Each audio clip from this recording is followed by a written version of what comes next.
Hi friends, welcome to ജികോം P S C fireman special ടോപ്പിക്കിലെ മറ്റൊരു ക്ലാസ്സിലേക്ക് നിങ്ങൾക്ക് എല്ലാവർക്കും സ്വാഗതം. ഫയർ എന്ന ഭാഗത്തു നിന്നുള്ള ഏകദേശം ടോപ്പിക്സ് നമ്മൾ കവർ ചെയ്ത് കഴിഞ്ഞു. ഇമ്പോർട്ടൻറ്റ് ക്വസ്റ്റ്യൻസ് എല്ലാം ഈ കഴിഞ്ഞ 2 ക്ലാസ്സുകളിലായിട്ട് നമ്മൾ ഡിസ്കസ് ചെയ്തിട്ടുണ്ട്. അപ്പോൾ ഏകദേശം 10 മാർക്കിനുള്ള ഒരു പോർഷൻ നമ്മൾ ഇതിൽ സ്പെഷ്യൽ ടോപ്പിക്കിൽ കവർ ചെയ്ത് കഴിഞ്ഞു. ഇനിയുള്ള 10 മാർക്ക് എന്ന് പറയുന്നത് ഫസ്റ്റ് എയ്ഡ് എന്ന ഭാഗത്തു നിന്നുള്ളതാണ്. അപ്പോൾ നിങ്ങൾ കൃത്യമായിട്ട് ശ്രദ്ധിക്കുക. ഈ ഫയറും ഫസ്റ്റ് എയ്ഡും കൃത്യമായിട്ട് പഠിച്ചു കഴിഞ്ഞാൽ തന്നെ സ്പെഷ്യൽ ടോപ്പിക്ക് കംപ്ലീറ്റ് ആവും. നിങ്ങൾക്ക് നല്ലൊരു മാർക്ക് സ്കോർ ചെയ്യാനും സാധിക്കും. ഓക്കെ, അപ്പോൾ നമുക്ക് ക്ലാസ്സിലോട്ട് കടക്കാം. ഓക്കെ, ഇപ്പോൾ ഫസ്റ്റ് എയ്ഡിൻ്റെ ഭാഗത്തു നിന്നുള്ള ചോദ്യങ്ങളാണ് നമ്മൾ നോക്കാൻ പോകുന്നത്. ആദ്യത്തെ ചോദ്യം, സി പി ആറിൻ്റെ പൂർണ്ണരൂപം ചുവടെ കൊടുത്തിരിക്കുന്നവയിൽ ഏതാണ്? സി പി ആർ നിങ്ങൾ എല്ലാവരും കേട്ടിട്ടുണ്ടാവല്ലോ. സി പി ആർ കൊടുക്കുക, ഒരാൾ ബോധരഹിതനായി വീണ് കഴിഞ്ഞാൽ പെട്ടെന്ന് നമ്മൾ അവിടെ ഫസ്റ്റ് എയ്ഡ് എന്ന രീതിയിൽ സി പി ആർ കൊടുക്കുന്നതൊക്കെ നിങ്ങൾ കണ്ടിട്ടുണ്ടാവും. സി പി ആറിൻ്റെ പൂർണ്ണരൂപമാണ് ഇവിടെ ചോദിച്ചിരിക്കുന്നത്. എന്താ പൂർണ്ണരൂപം? എ ആണ് ഉത്തരം. കാർഡിയോ പൾമണറി റെസിസ്റ്റേഷൻ ആണ്. Cardio pulmonary resuscitation. Okay, റെസിസ്റ്റേഷൻ, cardio pulmonary റെസിസ്റ്റേഷൻ ആണ് സി പി ആർ. ഇതിങ്ങനെ തന്നെ കൃത്യമായിട്ട് പഠിക്കുക. ഇതെപ്പോഴും ഈ ചോദ്യം പലതവണ റിപ്പീറ്റ് ചെയ്ത് വന്നിട്ടുണ്ട്. ഈ ഒരു ചോദ്യം സി പി ആറിന്റെ ഫുൾ ഫോം എന്താണെന്ന് എല്ലാ ക്വസ്റ്റ്യൻസിലും ഒരു 2-3 വർഷത്തെ ക്വസ്റ്റ്യൻ നിങ്ങൾ പേപ്പർ എടുത്ത് നോക്കിയാൽ ഈ ക്വസ്റ്റ്യൻ ഇങ്ങനെ തന്നെ റിപ്പീറ്റഡ് ആയിരിക്കും എപ്പോഴും. സോ നിങ്ങൾ ഇത് ഇങ്ങനെ തന്നെ ബൈ ഹാർട്ട് പഠിച്ചു വെച്ചേക്കുക. Cardio pulmonary resuscitation. Okay, C P R കൊടുക്കുന്ന ആർക്കാ? ഹൃദയമിടിപ്പും ശ്വാസവും നിലച്ചവർക്കാണ് സി പി ആർ കൊടുക്കാറ് ഒരു ഫസ്റ്റ് എയ്ഡ് എന്ന രീതിയിൽ. ഓക്കെ, താഴെ കൊടുത്തിരിക്കുന്നവയിൽ സി പി ആർ നൽകുന്നതിന്റെ ഉദ്ദേശം. ഇതും സി പി ആറുമായിട്ട് ബന്ധപ്പെട്ട ചോദ്യമാണ്. സി പി ആർ നമ്മൾ കൊടുക്കുന്നത് എന്തിനാ? ഓപ്ഷൻസ് നോക്കി, ഏതാ? എ ആണ് ഉത്തരം. ശരിയായ ശ്വാസോച്ഛ്വാസവും രക്തയോട്ടവും പുനഃസ്ഥാപിക്കുന്നതിന് വേണ്ടി. ശരിയായ ശ്വാസോച്ഛ്വാസവും രക്തയോട്ടവും പുനഃസ്ഥാപിക്കുന്നതിന് വേണ്ടിയാണ് നമ്മൾ എന്ത് ചെയ്യുന്നത്? സി പി ആർ കൊടുക്കുന്നത്. ഓക്കെ, ഇതിന്റെ കൂട്ടത്തിൽ തന്നെ നിങ്ങൾ പഠിച്ചു വെച്ചേക്കുക. ആധുനിക പ്രഥമ ശുശ്രൂഷയുടെ പിതാവ്. ആധുനിക പ്രഥമ ശുശ്രൂഷയുടെ പിതാവ് ആരാണെന്നാണ് ചോദിച്ചിരിക്കുന്നത്. ബി ആണ് ഉത്തരം. ഫ്രെഡറിക് എസ്മാർക്ക് ആണ്. ഫ്രെഡറിക്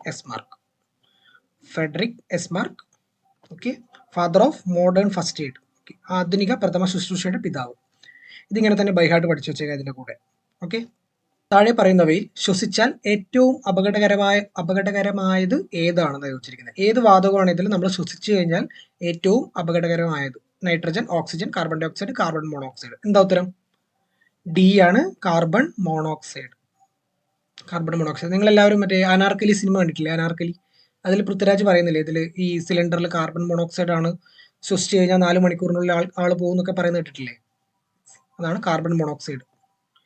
താഴെ പറയുന്നവയിൽ ശ്വാസകോശത്തിലെത്തിയാൽ ഏറ്റവും അപകടകരമായ വാതകം ഏത്? സെയിം ക്വസ്റ്റ്യൻ തന്നെയാണ്, ഇങ്ങനെ പലതരത്തിൽ റിപ്പീറ്റ് ചെയ്തുകൊണ്ടേ ഇരിക്കുന്നുണ്ട്. ഏതാ? കാർബൺ മോണോക്സൈഡ് ആണ്. Carbon monoxide. ഓക്കെ, എന്തുകൊണ്ടാണ് കാർബൺ മോണോക്സൈഡ് അപകടകരമാവുന്നത്? അതുകൂടി നിങ്ങളൊന്ന് ഇതിന്റെ കൂടെ തന്നെ ഒന്ന് അറിഞ്ഞിരിക്കുക.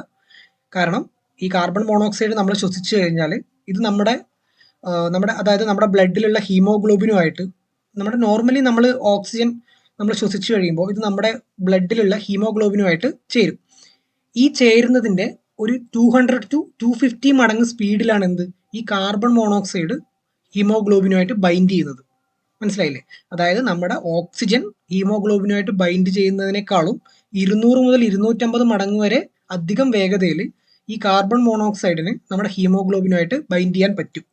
അപ്പം ഇങ്ങനെ ഈ കാർബൺ മോണോക്സൈഡ് വളരെ പെട്ടെന്ന് നമ്മുടെ ബ്ലഡിലുള്ള ഹീമോഗ്ലോബിനുമായിട്ട് ബൈൻഡ് ചെയ്ത് കഴിഞ്ഞാൽ നമ്മുടെ ശരീരത്തിലുള്ള ഓക്സിജന്റെ അളവ് വളരെ പെട്ടെന്ന് കുറയും. ഒരു 4 മണിക്കൂറിനുള്ളിൽ തന്നെ എന്തായി, ആൾ തട്ടിപ്പോകും. അതുകൊണ്ടാണ് കാർബൺ മോണോക്സൈഡ് നമ്മുടെ ശ്വാസകോശത്തിൽ എത്തിക്കഴിഞ്ഞാൽ അത് വളരെയധികം അപകടകാരി ആകുന്നത്. ഓക്കെ, ക്ലിയർ ആണല്ലോ? അതും ഇതിന്റെ കൂട്ടത്തിലൊന്ന് ഓർത്തു വെച്ചേക്കുക. ഇനി വരാൻ പോകുന്ന ക്വസ്റ്റ്യനിലും ഇനി വരാൻ പോകുന്ന എക്സാമിലും കാർബൺ മോണോക്സൈഡിനെ പറ്റി ക്വസ്റ്റ്യൻ ഉണ്ടാവും. ഇതുപോലെ തന്നെ ആയിരിക്കും. സോ നിങ്ങളൊന്ന് കൃത്യമായിട്ട് ആ ഒരു മാർക്ക് നിങ്ങൾ ഒരിക്കലും കളയാൻ പാടില്ല. ഓക്കെ, ക്ലിയർ ആണല്ലോ? ദുരന്ത അപകട സാഹചര്യങ്ങളിൽ വ്യക്തികളുടെ പരിക്കിന്റെ തീവ്രതയെയും നൽകേണ്ട ചികിത്സയെയും അടിസ്ഥാനമാക്കി അപകടത്തിൽപ്പെട്ടവരെ തരംതിരിക്കുന്നതിനെ ഡാഷ് എന്ന് പറയുന്നു. ഓക്കെ, ഒരു അപകടം അല്ലെങ്കിൽ ദുരന്തം ഉണ്ടായി കഴിഞ്ഞാൽ പരിക്കിന്റെ തീവ്രതയും ചികിത്സക്ക് നമ്മൾ മുൻഗണന കൊടുക്കണം. ഇതിന്റെയൊക്കെ അടിസ്ഥാനത്തിൽ ആൾക്കാരെ തരംതിരിക്കുന്നതിന് എന്താണ് പറയുന്നത്? ഇതിങ്ങനെ തന്നെ നിങ്ങൾ പഠിച്ചു വെച്ചോ. എന്താ? സി ആണ് ഉത്തരം. ട്രയേജ്. ഓക്കെ, ട്രയേജ് ആണ് ഉത്തരം. ട്രയേജ്.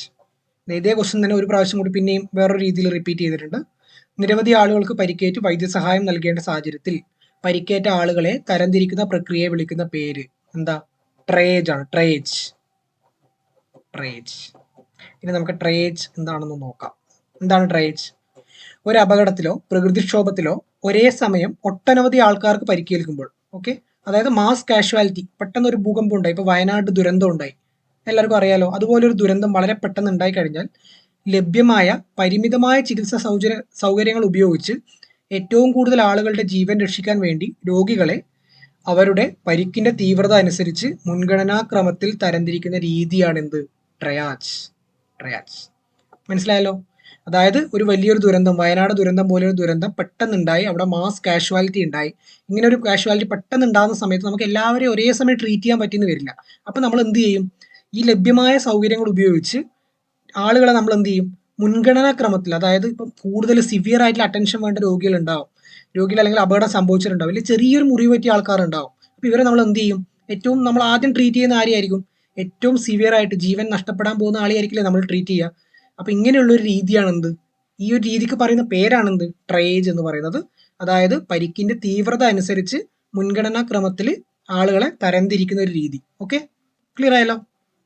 ഓക്കെ, ഇതിന് ഒരു കളർ കോഡിങ് കൂടിയുണ്ട്. ഈ കളർ കോഡിങ്ങിനെ പറ്റി ചോദ്യമൊന്നും വന്നിട്ടില്ല, പക്ഷെ എന്നാലും നിങ്ങൾ പഠിച്ചു വെച്ചേക്കാം, ചോദ്യം വരാൻ സാധ്യതയുണ്ട്. Okay, triage colour coding. Red എന്തിനാ സൂചിപ്പിക്കുന്നത്? എപ്പോഴും റെഡ് എന്തിനാ സൂചിപ്പിക്കാറ്? അടിയന്തരമായിട്ടുള്ള, ഇമ്മീഡിയറ്റ് ആയിട്ടുള്ള കാര്യങ്ങളെയാണ് എന്ത്? റെഡ് സൂചിപ്പിക്കുന്നത്. അപ്പോൾ റെഡിലുള്ള രോഗികളെ നമ്മൾ എന്ത് വേണം?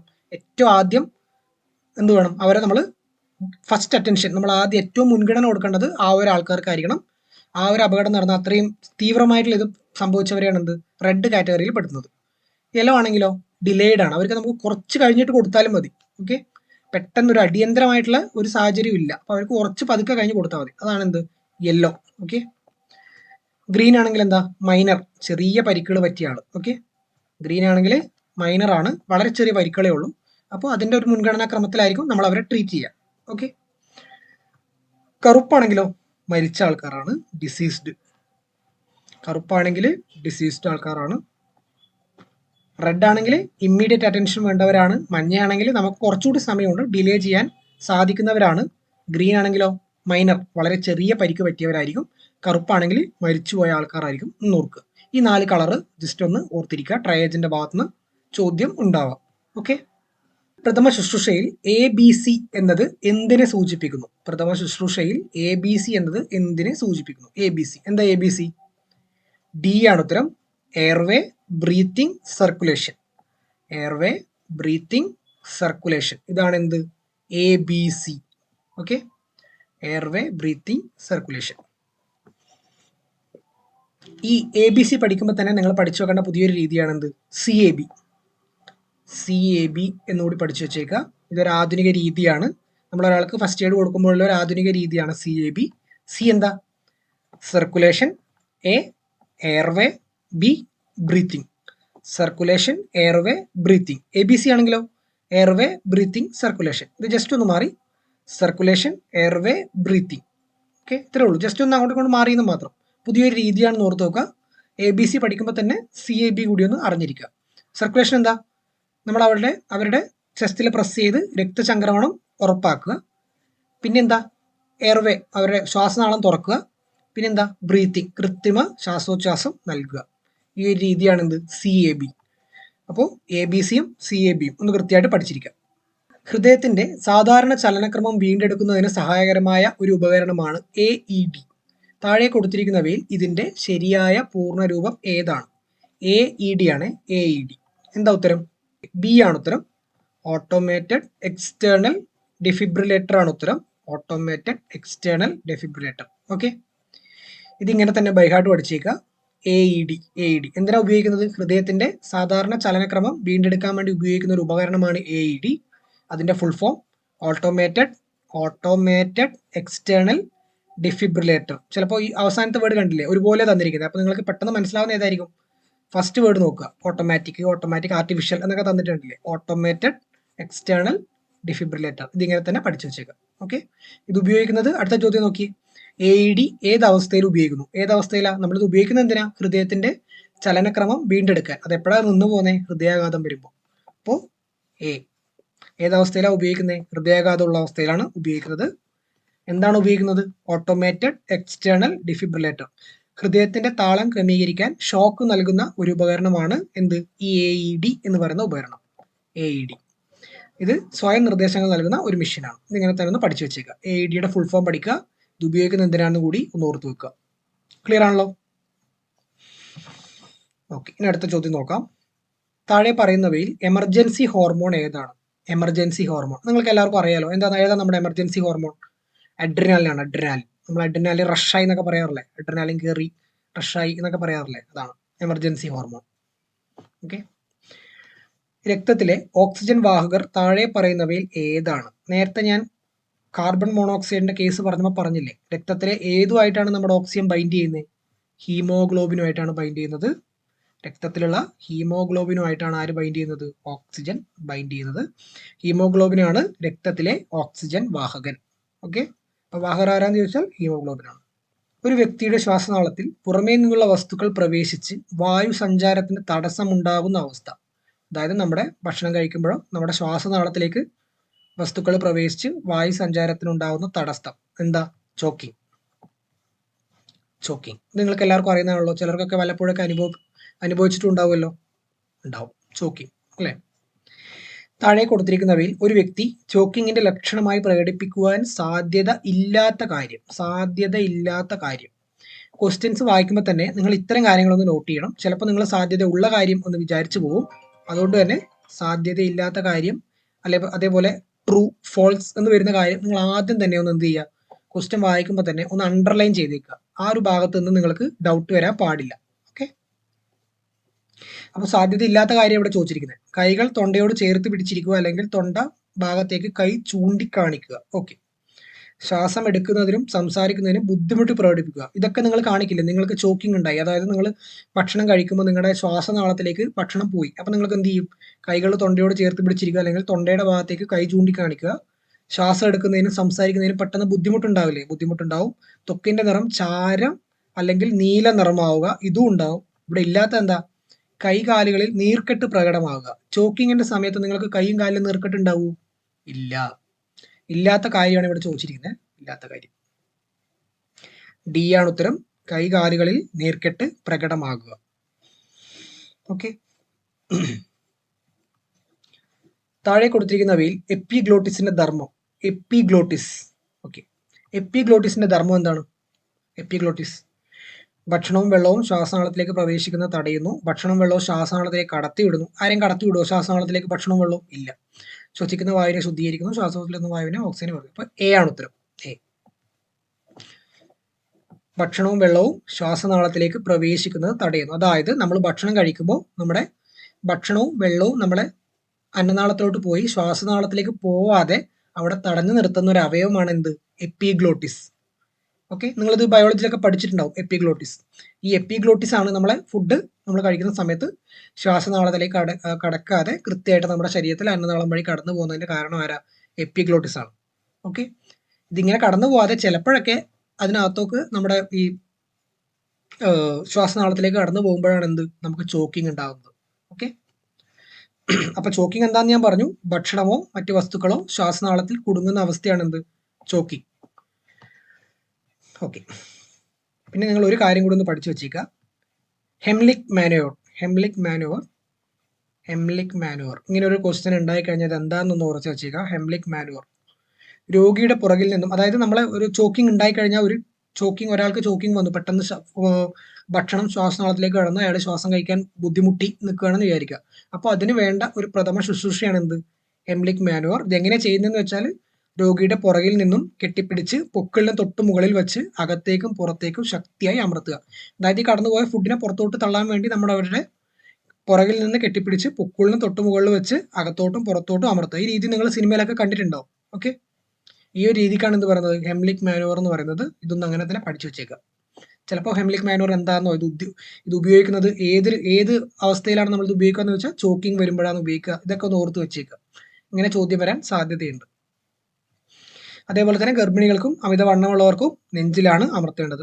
Quite logic. നമുക്കപ്പോൾ വയറിന് അമർത്താൻ പറ്റില്ല. ക്ലിയർ ആണല്ലോ ഇത്രയും ഭാഗം? ഓക്കെ, അപ്പൊ ഞാൻ എപ്പിഗ്ലോട്ടിസിനെ പറ്റി പറഞ്ഞു. എപ്പിഗ്ലോട്ടിസ് എന്താ? നമ്മുടെ തൊണ്ടയിലെ ശ്വാസനാളത്തിന്റെ മുകൾ ഭാഗത്തായി കാണപ്പെടുന്ന ഇലയുടെ ആകൃതിയുള്ള ഒരു തരുണാസ്ഥി, ഒരു കാർട്ടിലേജ് പാളിയാണ് എന്ത്? എപ്പിഗ്ലോട്ടിസ്. എപ്പിഗ്ലോട്ടിസ് കാണപ്പെടുന്നത് എവിടെയാ? നമ്മുടെ തൊണ്ടയിലാണ്. ശ്വാസനാളത്തിന്റെ മുകൾ ഭാഗത്തായി കാണപ്പെടുന്നു. തൊണ്ടയിൽ ശ്വാസനാളത്തിന്റെ മുകൾ ഭാഗത്തായിട്ട് കാണപ്പെടുന്ന ഒരു കാർട്ടിലേജ് ആണ്, ഒരു പാളിയാണ് എപ്പിഗ്ലോട്ടിസ്. എപ്പിഗ്ലോട്ടിസിന് എന്തായി അറിയപ്പെടും? ശരീരത്തിലെ ട്രാഫിക് പോലീസ് ആയിട്ട് എപ്പിഗ്ലോട്ടിസ് അറിയപ്പെടും. കാരണം എന്താ? എപ്പിഗ്ലോട്ടിസ് ആണ് എന്ത്? അവിടെ ട്രാഫിക് നിയന്ത്രിക്കുന്നത്. നിങ്ങൾ ഇങ്ങോട്ട് വരണ്ട, അങ്ങോട്ട് പൊക്കോ എന്ന് പറഞ്ഞ് ഫുഡിനെ അന്നനാളത്തിലേക്ക് തള്ളിവിടുന്ന ആരാ? എപ്പിഗ്ലോട്ടിസ് ആണ്, അല്ലേ? അതുകൊണ്ട് ശരീരത്തിലെ ട്രാഫിക് പോലീസ് ആരാന്ന് ചോദിച്ചാൽ ആരാ? എപ്പിഗ്ലോട്ടിസ് ആണ്. നാം ഭക്ഷണം വിഴുങ്ങുമ്പോൾ ശ്വാസനാളത്തിന്റെ കവാടം അടച്ചു പിടിക്കുക എന്നതാണ് എന്ത്? എപ്പിഗ്ലോട്ടിസിന്റെ പ്രധാന ജോലി. ഭക്ഷണം കഴിക്കുമ്പോൾ ശ്വാസനാളത്തിന്റെ കവാടം അടച്ചു പിടിക്കുക. ഇതുവഴി ഭക്ഷണം ശ്വാസനാളത്തിലേക്കോ ശ്വാസകോശത്തിലേക്കോ കടക്കാതെ ഭക്ഷണനാളത്തിലേക്ക് മാത്രം പോകുന്നുവെന്ന് ഇത് ഉറപ്പാക്കും. ഇത് തന്നെ ഞാനിപ്പോൾ പറഞ്ഞ കാര്യം. അതായത് ഭക്ഷണം ശ്വാസനാളത്തിലേക്ക് കടക്കാതെ അന്നനാളത്തിലേക്ക് മാത്രമേ പോകുള്ളൂ എന്ന് ആര് ഉറപ്പാക്കും? ഈ ട്രാഫിക് പോലീസ് ആയിട്ടുള്ള എപ്പിഗ്ലോട്ടിസ് ഉറപ്പാക്കും. ഓക്കെ. നെക്സ്റ്റ് നമുക്ക് പഠിക്കാനുള്ളത് അസ്ഥിഭംഗം. അതാ നമ്മുടെ ഫ്രാക്ചേഴ്സിനെ പറ്റിയാണ്. ഫ്രാക്ചേഴ്സിനെ പറ്റി കുറച്ച് ഡീറ്റെയിൽ ആയിട്ട് പഠിക്കാനുണ്ട്. ഇനി നമുക്ക് പഠിക്കാനുള്ളത് ഫ്രാക്ചേഴ്സിനെ പറ്റിയാണ്. ഫ്രാക്ചേഴ്സ് അഥവാ അസ്ഥിഭംഗം. നമ്മുടെ എല്ല് പൊട്ടുക, ഒടിയ എന്നൊക്കെ നിങ്ങൾ കേട്ടിട്ടില്ലേ? അതാണ് എന്ത്? അസ്ഥിഭംഗം അഥവാ ഫ്രാക്ചേഴ്സ് എന്ന് പറയുന്നത്. ബ്രേക്ക് ഓർ ക്രാക്കിന്റെ ബോൺ, നമ്മുടെ ബോൺസിൽ ഉണ്ടാകുന്ന ബ്രേക്ക് അല്ലെങ്കിൽ ക്രാക്ക്. ഓക്കെ, അത് കുറച്ച് ടൈപ്സ് ഉണ്ട്. ഈ ടൈപ്സ് പഠിച്ചതിന് ശേഷം നമുക്ക് എന്ത് ചെയ്യാം? ഇതിന്റെ ക്വസ്റ്റ്യൻസ് നോക്കാം. ലഘു അസ്ഥിഭംഗം അഥവാ സിമ്പിൾ ഓർ ക്ലോസ്ഡ് ഫ്രാക്ചർ. ഇത് ചിലപ്പോൾ ഇംഗ്ലീഷിലും മലയാളത്തിലും ഉണ്ടാവാറുണ്ട് ക്വസ്റ്റ്യൻസിൽ. ക്ലോസ്ഡ് ഫ്രാക്ചർ എന്ന് തന്നെ ഉണ്ടാവും, അല്ലെങ്കിൽ ലഘു അസ്ഥിഭംഗം എന്നും ഉണ്ടാവും. സോ നിങ്ങൾ ഇത് രണ്ടും പഠിച്ചു വെച്ചേക്കുക. ലഘു അസ്ഥിഭംഗം, അല്ലെങ്കിൽ ഇതിനെന്ത് പറയും? ലഘു ആയതുകൊണ്ട് സിമ്പിൾ അല്ലെങ്കിൽ ക്ലോസ്ഡ് ഫ്രാക്ചർ എന്ന് പറയും. സിമ്പിൾ ഓർ ക്ലോസ്ഡ് ഫ്രാക്ചർ എന്ന് പറയും. എന്താ ഇത് വെച്ചാൽ? ലഘു അസ്ഥിഭംഗം എന്ന് വെച്ചാൽ എന്താ? അസ്ഥി ഒടിയുന്നുണ്ടെങ്കിലും അത് ചർമ്മത്തിന് പുറത്തേക്ക് വരുന്നില്ല, മുറിവുകൾ പുറമേ കാണില്ല. അതായത് നമ്മുടെ പുറത്തോട്ടൊന്നും വരുന്നില്ല. സിമ്പിൾ ആയിട്ട് നമ്മുടെ എല്ല് ഒടിഞ്ഞു എന്ന് വിചാരിക്കുക, നമ്മുടെ കൈ ഒടിഞ്ഞു, ജസ്റ്റ് ഒന്ന് ഒടിഞ്ഞു. ഇതിനാണ് നമ്മൾ എന്ത് പറയുന്നത്? ലഘു അസ്ഥിഭംഗം അഥവാ സിമ്പിൾ ഓർ ക്ലോസ്ഡ് ഫ്രാക്ചർ എന്ന് പറയുന്നത്. ലഘു അസ്ഥിഭംഗം. Okay, next സങ്കീർണ അസ്ഥിഭംഗം. പേരിൽ തന്നെ നിങ്ങൾക്കറിയാം കുറച്ച് സങ്കീർണമാണ് സിറ്റുവേഷൻ. സങ്കീർണ അസ്ഥിഭംഗം അഥവാ കോമ്പൗണ്ട് അല്ലെങ്കിൽ ഓപ്പൺ ഫ്രാക്ചർ. കോമ്പൗണ്ട് അല്ലെങ്കിൽ ഓപ്പൺ ഫ്രാക്ചർ എന്ന് പറയും. ഇത് ഓപ്പൺ എന്ന് പറയാനുള്ള കാരണം എന്താ? അസ്ഥി ഒടിഞ്ഞ് ചർമ്മം തുളഞ്ഞ് പുറത്തേക്ക് വരും. നമ്മുടെ എല്ലാം ഒടിഞ്ഞിട്ട് നമ്മുടെ ഇത് തുളഞ്ഞ് ചർമ്മം തുളഞ്ഞിട്ട് പുറത്തോട്ട് വരുന്നു എന്ന് ഓർക്കുക. ഓപ്പൺ ആണ്, ഓപ്പൺ ഫ്രാക്ചർ അല്ലേ? അപ്പൊ പുറത്തോട്ട് വന്നു എന്ന് ഓർക്കുക, തുറന്ന് പുറത്തോട്ട് വന്നു. ഇതാണ് എന്ത്? സങ്കീർണ അസ്ഥിഭംഗം. കുറച്ച് സങ്കീർണമാണല്ലേ ഇങ്ങനെ ഒരു സിറ്റുവേഷൻ ഉണ്ടായി കഴിഞ്ഞാൽ. ഇതിൽ അണുബാധയ്ക്ക് സാധ്യത വളരെ കൂടുതലാണ്, കാരണം ശരീരത്തിൽ മുറിവുണ്ടാവും, ഇത് പുറത്തോട്ട് വരും. ഓക്കെ, ഇതാണ് എന്ത് പറയുന്നത്? സങ്കീർണ അസ്ഥിഭംഗം എന്ന് പറയുന്നത്. അപ്പോൾ സിമ്പിളും പഠിച്ചു, കോമ്പൗണ്ടും പഠിച്ചു, ക്ലോസ്ഡ്, ഓപ്പൺ, ഇങ്ങനെ ഓർക്കുക. പിന്നെ നമുക്ക് ഇമ്പോർട്ടൻ്റ് ആയിട്ട് പഠിക്കാനുള്ള ഏറ്റവും കൂടുതൽ ചോദ്യം വരുന്ന ഒരു ഭാഗമാണ് ഗ്രീൻ സ്റ്റിക്ക് ഫ്രാക്ചർ. ഇത് പ്രധാനമായിട്ട് കുട്ടികളിലാണ് കാണപ്പെടുന്നത്. ഗ്രീൻ സ്റ്റിക്ക് ഫ്രാക്ചർ പ്രധാനമായിട്ടും കുട്ടികളിലാണ് കാണപ്പെടുന്നത്. കുട്ടികളിൽ ഇത് എപ്പോഴും ചോദ്യം വരുന്ന ഒരു ഭാഗമാണ്. ഇത് നിങ്ങൾ കൃത്യമായിട്ട് പഠിക്കണം. പ്രധാനമായിട്ട് കാണപ്പെടുന്ന കുട്ടികളിലാണ്. പച്ചവര ഒടിക്കുമ്പോൾ സംഭവിക്കുന്നത് പോലെ അസ്ഥി പൂർണ്ണമായിട്ട് ഒടിയാതെ ഒരു വശത്തേക്ക് വളയുകയോ ചെറിയ വിള്ളൽ ഉണ്ടാവുകയോ ചെയ്യുന്ന അവസ്ഥ. ഇതിനാണ് എന്ത് പറയുന്നത്? Green stick fracture. ഇത് കുട്ടികളിലാണ് പ്രധാനമായിട്ട് കാണപ്പെടുന്നതെന്ന് ഓർക്കുക. സംഭവിക്കുന്നത് എന്താ? പച്ചവിറക് ഒടിച്ച പോലെ കുട്ടികളുടെ അസ്ഥി ഒടിഞ്ഞു പോകുന്നൊരവസ്ഥ. ഇതിനാണ് ഗ്രീൻ സ്റ്റിക്ക് ഫ്രാക്ചർ എന്ന് പറയുന്നത്. ഇങ്ങനെ ഒന്ന് ഓർക്കുക. ഇതെപ്പോഴും ചോദ്യം വരാറുണ്ട് ഈ ഒരു ഭാഗത്ത് നിന്ന്. ഓക്കെ, നെക്സ്റ്റ് ഒരു ഫ്രാക്ചർ ആണ് മൾട്ടിപ്പിൾ ഫ്രാക്ചർ. പേരിൽ തന്നെ എന്തുണ്ട്? മൾട്ടിപ്പിൾ എന്നുണ്ട്. അതിനർത്ഥം എന്താ? അസ്ഥി രണ്ടിലധികം കഷ്ണങ്ങളായി പൊട്ടിപ്പോവും. അസ്ഥി രണ്ടിലധികം കഷ്ണങ്ങളായിട്ട് പൊട്ടിപ്പോകുന്നൊരവസ്ഥ, അതായത് തകർന്നു പോകുന്നൊരവസ്ഥ. ഇതാണ് എന്ത്? മൾട്ടിപ്പിൾ ഫ്രാക്ചർ അല്ലെങ്കിൽ കമ്മ്യൂണേറ്റഡ് ഫ്രാക്ചർ. ഈ വേർഡും പഠിച്ചു വെച്ചേക്കുക, കമ്മ്യൂണേറ്റഡ് ഫ്രാക്ചർ. നെക്സ്റ്റ് എന്താ? Impacted fracture. ഇതിന്റെ അർത്ഥം എന്താ? ഒടിഞ്ഞ അസ്ഥിയുടെ ഒരു ഭാഗം മറ്റൊരു ഭാഗത്തിലേക്ക് ഇടിച്ചു കയറുന്ന അവസ്ഥ. അതായത് ഒരു ഭാഗത്തെ അസ്ഥി ഒടിഞ്ഞ് ശരീരത്തിന്റെ മറ്റേതെങ്കിലും ഒരു ഭാഗത്തോട്ട് ഇടിച്ചു കയറുന്ന ഒരു അവസ്ഥ. ഒരു സ്ഥലത്തോട്ട് ഇമ്പാക്ട് ഉണ്ടായും ചിന്തിക്കുക. ഈ ഇമ്പാക്ട് മറ്റൊരു സ്ഥലത്തോട്ട് കൂടി ഇമ്പാക്ട് ഇങ്ങനെ ഇടിച്ചു കയറി എന്ന് ഓർക്കുക. ഇതിനാണ് എന്ത് പറയാ? ഇമ്പാക്റ്റഡ് ഫ്രാക്ചർ എന്ന് പറയാ. ഓക്കെ, ഇതിലും കുറച്ച് ഗുരുതരമായിട്ടുള്ള ഫ്രാക്ചറുകളാണ്. ഓക്കെ, പിന്നെ ഒന്ന് പറയാനുള്ളത് കോംപ്ലിക്കേറ്റഡ് ഫ്രാക്ചർ, സങ്കീർണമായ ആന്തരിക അസ്ഥിഭംഗം. ഇതിനൊക്കെ മലയാളം കേൾക്കുമ്പോൾ നിങ്ങൾക്ക് എന്തെങ്കിലും ബുദ്ധിമുട്ട് തോന്നുന്നുണ്ടാവും, പക്ഷേ പഠിച്ചേ പറ്റൂ.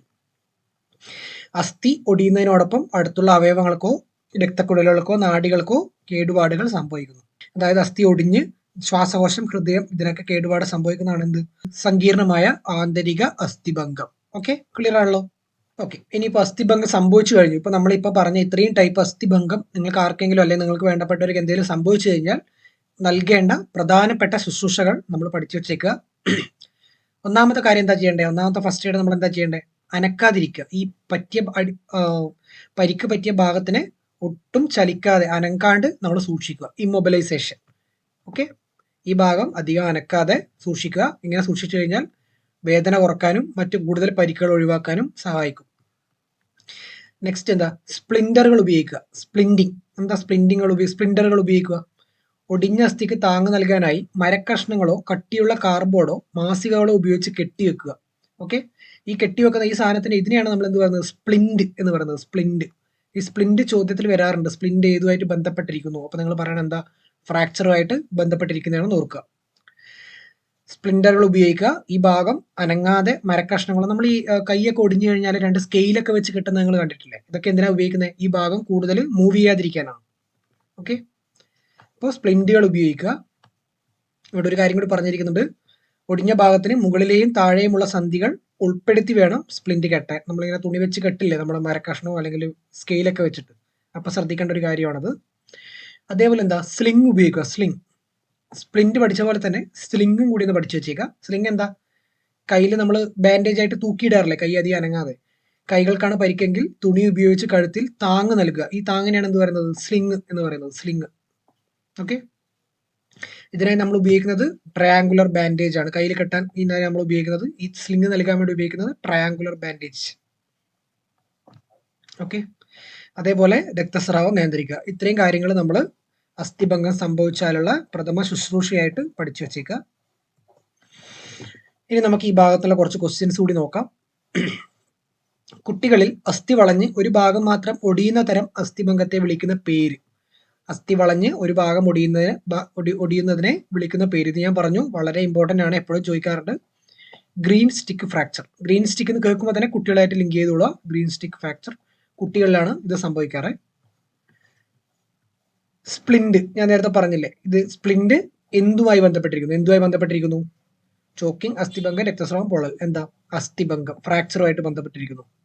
ഫ്രാക്ചർ ഉണ്ടാകുമ്പോഴല്ലേ നമ്മൾ സ്കെയിലൊക്കെ വെച്ച് കെട്ടുന്നത്. ഇതിനെയാണ് നമ്മൾ എന്ത് പറയുന്നത്? സ്പ്ലിന്റ് എന്ന് പറയുന്നത്. സ്പ്ലിന്റ്. താഴെ കൊടുത്തിരിക്കുന്നവയിൽ ഗ്രീൻ സ്റ്റിക്ക് ഫ്രാക്ചറുമായി ബന്ധപ്പെട്ട് ശരിയായിട്ടുള്ളത്. വീണ്ടും ചോദ്യം കണ്ടില്ലേ, ഗ്രീൻ സ്റ്റിക്ക് ഫ്രാക്ചറിൽ നിന്നും. ഇത് വളരെ ഇമ്പോർട്ടന്റ് ആണ്. എന്താ ഗ്രീൻ സ്റ്റിക്കുമായിട്ട് ബന്ധപ്പെട്ട് ശരിയായിട്ടുള്ളതായി ചോദിച്ചിരിക്കുന്നത്? ശരിയായിട്ടുള്ളത്. ഓക്കെ, ശരീരത്തിനുള്ളിൽ ഒരസ്ഥി പല കഷ്ണങ്ങളായി ഒടിയുന്നത്. ഇതാണോ ഗ്രീൻ സ്റ്റിക്ക് ഫ്രാക്ചർ? അല്ല. ശരീരത്തിനുള്ളിൽ ഒരു അസ്ഥി രണ്ടായി ഒടിയുകയും ഒരു ഭാഗം ശരീരത്തിന്റെ കലകളെയും ത്വക്കിനെയും തുളച്ച് പുറത്തു വരുന്നു. ഇതാണോ? അല്ല. ശരീരത്തിനുള്ളിൽ ഒരസ്ഥി രണ്ടായി ഒടിയുന്നത് ആണോ? അല്ല. അസ്ഥിയുടെ ഒരു ഭാഗം ഒടിയുകയും മറ്റേ ഭാഗം വളഞ്ഞിരിക്കുകയും ചെയ്യുന്ന അവസ്ഥ. ഇതാണ് എന്ത്? Green stick fracture. അവിടെ ഒടിഞ്ഞ് വളഞ്ഞു പോലേ ഉള്ളൂ. ഒരു ഗ്രീൻ സ്റ്റിക്ക്, അതായത് നമ്മുടെ പച്ച വടി പോലെ ഒടിഞ്ഞിട്ട് ഇങ്ങനെ വളഞ്ഞു പോയേ ഉള്ളൂ, പൊട്ടിപ്പോകുന്നില്ല. ഓക്കെ, ഇതിനാണ് എന്ത് പറയുന്നത്? ഗ്രീൻ സ്റ്റിക്ക് ഫ്രാക്ചർ എന്ന് പറയുന്നത്. ക്ലിയർ അല്ലേ? അടുത്ത ചോദ്യം നോക്കാം. ശരീരത്തിലെ അസ്ഥി പൊട്ടി അതിന്റെ ഭാഗങ്ങൾ ശരീരകലകളെയും ത്വക്കിനെയും തുളച്ച് മുറിവുണ്ടാക്കി പുറത്തു വരുന്ന തരത്തിലുള്ള അസ്ഥിഭംഗം. അതായത് അസ്ഥി പൊട്ടി അതിന്റെ ഭാഗങ്ങളിൽ ശരീരകലകളെയും ത്വക്കിനെയും തുളച്ച് മുറിവുണ്ടാക്കി ശരീരത്തിന് പുറത്തോട്ട് വന്നു. ഓക്കെ, അകത്തല്ല, പുറത്തോട്ട് വന്നു. ഇതിനെയാണ് നമ്മൾ എന്ത് പറയുന്നത്? Compound fracture. കോമ്പൗണ്ട് ഫ്രാക്ചർ എന്ന് പറയുന്നത്, അല്ലെങ്കിൽ ഓപ്പൺ ഫ്രാക്ചർ എന്ന് നിങ്ങൾ പഠിച്ചിട്ടില്ലേ? Open fracture. ഓക്കെ, സിമ്പിൾ ആകുമ്പോൾ നമ്മുടെ അസ്ഥി പൊട്ടുന്നേ ഉള്ളൂ, പുറത്തോട്ടൊന്നും വരുന്നില്ല. കോമ്പൗണ്ട് ഫ്രാക്ചറിൽ എന്താ? അസ്ഥി പൊട്ടിയിട്ട് നമ്മുടെ ത്വക്കിലൂടെ പുറത്തോട്ട് വരുന്നതിനെയാണ് എന്ത് പറയുന്നത്? കോമ്പൗണ്ട് ഫ്രാക്ചർ എന്ന് പറയുന്നത്. Compound fracture. താഴെ പറയുന്നവയിൽ ശരിയല്ലാത്തതാണ് ചോദിച്ചത്. ശരിയല്ലാത്തത് ഏത്? ശരിയല്ലാത്തത് ആദ്യം തന്നെ അണ്ടർലൈൻ ചെയ്ത് വെച്ചേക്കുക. ക്വസ്റ്റ്യൻ വരുമ്പോൾ തന്നെ. ഗ്രീൻ സ്റ്റിക്ക് ഫ്രാക്ചർ സാധാരണയായി പ്രായമായവരിലാണ് സംഭവിക്കുന്നത്. പ്രായമായവരിലാണോ? അല്ല. ആരല്ല? കുട്ടികളിലാണ് ഗ്രീൻ സ്റ്റിക്ക്. ഗ്രീൻ സ്റ്റിക്ക് ഇവരുടെ ഇഷ്ടപ്പെട്ട ഒരു ടോപ്പിക്കാണ്. നിങ്ങളത് അങ്ങനെ തന്നെ പഠിച്ചേക്കുക. ഗ്രീൻ സ്റ്റിക്ക് ഫ്രാക്ചർ സംഭവിക്കുന്നത് ആരില്ല? പ്രായമായവരിലാണോ? അല്ല, കുട്ടികളിലാണ്. അപ്പൊ ഇത് സ്റ്റേറ്റ്മെന്റ് 1 തെറ്റാണ്. ഇവിടെ നമ്മൾ ചോദിച്ചിരിക്കുന്നത് എന്താ? താഴെ പറയുന്നവയിൽ ശരിയല്ലാത്തതാണ് ചോദിച്ചിരിക്കുന്നത്. അപ്പൊ ഏതാ? ബി.